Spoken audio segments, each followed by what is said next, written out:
السلام عليكم، اللهم صل على سيدنا محمد. النهارده هقول لكم تكايه كده في ورق الكرنب المتفرزن. دايما لما نيجي نسوي ورق الكرنب المتفرزن، لما يجي يستوي بعد ما نيجي يستوي ونيجي ندوقه بنلاقيه مش بيقطم، تلاقيه بيشد كده، بيجلد، بمعنى اصح بالفلاحي مجلد. تمام. المشكله فين بقى؟ في الشوربه اللي بنسقيها. المفروض لما نيجي نسقيه بالشوربه ما نسقوش شوربه سخنه، لا، نسقيه شوربه بارده من التلاجة عشان ما يجلدش. التكة هنا والفكرة هنا مش هتلاقوها عند اي حد. ما تنسوش بقى يا جماعة بعد اذنكم اللايك وكومنت حلو زيكم، ونتمنى نكون لطاف وفاف عليكم، ونتمنى نكون بنفيدكم، وشكرا ليكم على متابعتكم. بصي يا حبايبي، كل سنه وانتم طيبين. دي محشي العيد، كل سنه وانتم طيبين. ده رز، طبعا كله عارف الرز، غسلناه وصفيناه في المصفى عشان مش ميه قدامنا كتير. دي صلصه من اللي احنا كنا مسبكينها وشايلينها. ده الفلفل اللي انا كنت عاملاه وطبخاه معاكم وشايلاه في الفريزر. شوفوا نفعه اهو. طبعا هو مش حر، احط زي ما انا عايزه. ماشي كده. هنا البصل، بصلتين كبار طبعا، كمون، فلفل اسود، ملح.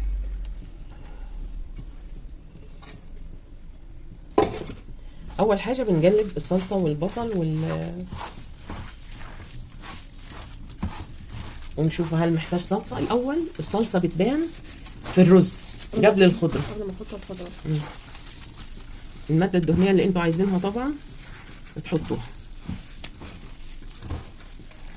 زيت سمنه اللي انتوا حابينه. كل سنه وانتم طيبين. ازيكم عاملين ايه؟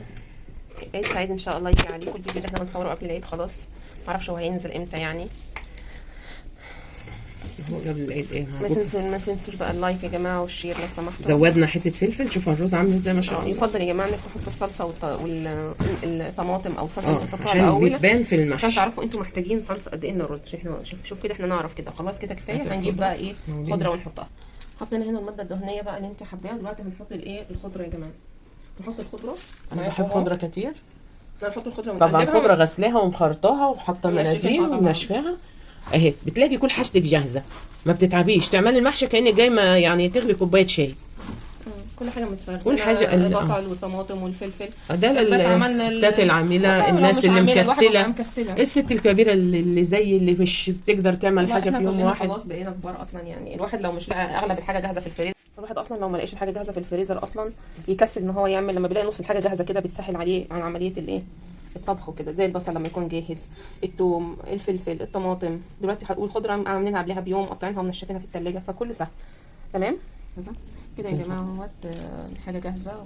شوف الفلفل اللي احنا مفرزينه خلينا تحفه صغيره، وكمان الباقي الطماطم. ساعد الطماطم اللي انت مسبكاها ان هي تدي الحمار الحلو اللي انت عايزاه من غير ما تكلفي ولا صلصه ولا اي حاجه. دي بقى اللي ما شافش فلفل الفيديو بتاع الفيديو يرجع يشوفوا بقى في القناه عندكم. ما شاء الله جايب حوالي 500 مشاهده. شوفوه، ما تنسوش اللايك. قناه ايه؟ على قناتنا، على قناتنا. ما تنسوش اللايك يا جماعه والشير، وهنكمل معاكم بقيه وصفه اليوم. بصي يا حبايبي، دي الحله اللي هنحشي فيها. حطينا عنوش الخضره، مش برميها، بحطها برده في طبق او في كيس في التلاجة لو وقت المحشي، لو كنت هحشي على طول يعني. دي الورقه الخضراء، بسلق ورقه خضراء على بعضها كده وبسيبها واحطها في النار علشان تحمل ايه الكرنب. مش الشيت الصف الاخراني، عاده الكرنب بيشيط يعني، عشان لو زودنا له الجهد بتاعه بيتعجن. ماشي. وهنحشي مع بعض واوريكم خطوه بخطوه احنا هنعمل ايه. صف جاي عشان لما نديله الشوربه مش يبقى فيه ناي من النص. صف رايح وصف جاي، صف رايح وصف جاي كده، العكس يعني. احنا يا جماعه هنا هنحط في الصف الاخير ورق خس وفلفل، يعني هنعمل مشكل، بس الاساس كرنب، الاساس الكرنب المتفرزن. زي ما قلت لكم المحشي ده مشكل، فحاطين تحت الكرنب ده متفرزن في الفريزر، فالاساس تحت كرنب وعلى الوش فيه خس وفلفل وكوسه. بصوا بقى السر ده مش هتلاقوه في اي مكان طبعا. دايما احنا لما نفرزن الكرنب ونيجي نحشيه ونسويه بيجلد. طيب عايزه بقى تسويه وما يجلدش ما دام انت مفرزناه في الفريزر. السر بقى هنا انك لما تيجي تسقيه بالشوربه، اسقيه شوربه بارده عشان هو كمان بارد.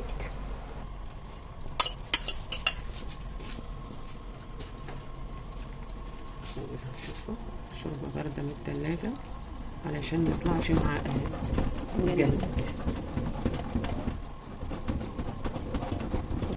يعني مغطيه المحشيه ولا قصادها؟ مش مغطياها. طب ما انت اهو مغطياها يا ماما، لسه مش هزيت الحله قوي. ايوه، عشان الورق الخسي اللي انا حاطه بياخد شرب اكتر من الكرنب. ماشي.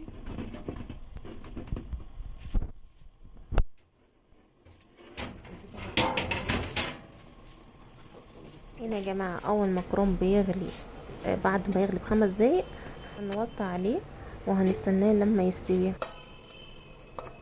نحط الغطا بتاع الحله يغلي ب5 دقايق ونروح موطيه.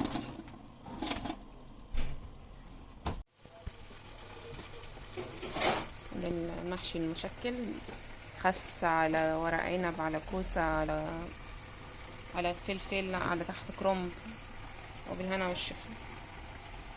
يلا متنسوش اللايك والشير والكومنتات الحلوه. كل سنه وانتم طيبين ونعاد علينا وعليكم بالخير وما شاء الله تبارك الرحمن. اللهم صل على سيدنا محمد وبألف هنا. مع السلامه.